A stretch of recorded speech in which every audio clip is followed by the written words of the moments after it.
हिमाचल प्रदेश की 3 विधानसभा सीटों पर उपचुनाव हुए और तीनों सीटों में से 2 सीट पर कांग्रेस ने जीत हासिल की है।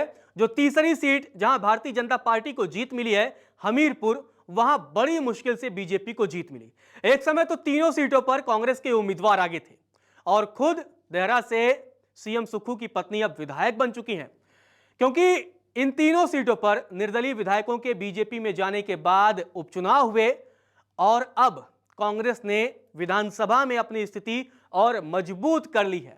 एक समय ऐसा तमाम कयास लगाए जा रहे थे कि बीजेपी हिमाचल प्रदेश में कांग्रेस की सुक्खू सरकार के साथ कुछ खेला कर सकती है, लेकिन अब उपचुनाव के नतीजों के बाद साफ हो गया है कि विधानसभा में कांग्रेस की ताकत बढ़ गई है। उसके सीटों की संख्या में 2 और सीटों का इजाफा हो गया है।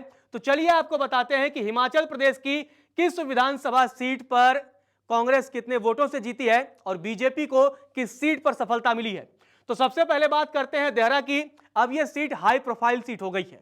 एक समय यहां लगभग बीजेपी का कब्जा हुआ करता था, लेकिन अब बीजेपी के गढ़ में खुद सीएम सुक्खू की पत्नी कमलेश ठाकुर ने सेंध लगा दी है और कमलेश ठाकुर ने यहां 9,399 वोटों से जीत हासिल की है। सीएम सुक्खू की पत्नी को कुल यहां 32,737 वोट मिले, तो जो बीजेपी के उम्मीदवार थे होशियार सिंह, उन्हें मुकाबले में 23,338 वोट मिले। तो इस तरह से 9,399 वोटों से सीएम सुक्खू की पत्नी ने चुनाव में जीत हासिल की है और अब वो विधायक बन चुकी हैं। अगली सीट की बात करते हैं नालागढ़ की। यहां कांग्रेस ने जबरदस्त फाइट दिखाया और मुकाबले को अपने नाम किया। 8,990 वोटों से कांग्रेस के उम्मीदवार हरदीप सिंह बावा ने चुनाव में जीत हासिल की है। चुनाव में हरदीप सिंह बावा को कुल 34,608 वोट मिले। तो बीजेपी के उम्मीदवार जो कि निर्दलीय पहले थे और अब वो भारतीय जनता पार्टी में शामिल हुए थे, उसके बाद उपचुनाव हुए, केएल ठाकुर को यहां 25,618 वोट मिले। तो इस तरह से देखिए कि नालागढ़ में भी देहरा के बाद भारतीय जनता पार्टी को हार का सामना करना पड़ा और यहां 8,990 वोटों से बीजेपी को हार का सामना करना पड़ा है। इसके बाद हमीरपुर, अनुराग ठाकुर का यह क्षेत्र माना जाता है, यहीं से वो लोकसभा सांसद हैं और हमीरपुर में ही जब विधानसभा जो सीट है वहां उपचुनाव हुए तो यहां बीजेपी को जीत मिली, लेकिन मुकाबला बेहद ही रोमांचक रहा।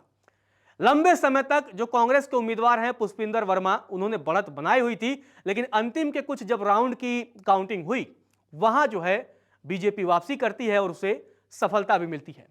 1,571 वोटों से यहां भारतीय जनता पार्टी को हमीरपुर में जीत मिली है। आशीष शर्मा को जो बीजेपी के उम्मीदवार थे उन्हें कुल जो है 27,041 वोट मिले और आशीष शर्मा जो है वो विधायक बन गए हैं, जबकि कांग्रेस के पुष्पिंदर वर्मा को कुल 25,470 वोट मिले और वो दूसरे नंबर पर रहे और उन्हें हार का सामना करना पड़ा। तो इस तरह से हिमाचल प्रदेश की कुल 3 सीटों पर उपचुनाव के नतीजे आए हैं और इन 3 सीटों में से 2 पर कांग्रेस ने सफलता हासिल की है, जबकि 1 पर भारतीय जनता पार्टी को जीत मिली है। नमस्कार, मैं हूं मानक गुप्ता।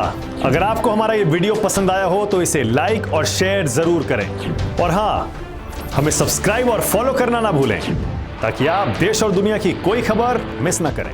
तो जुड़े रहिए हमारे साथ और देखते रहिए News 24।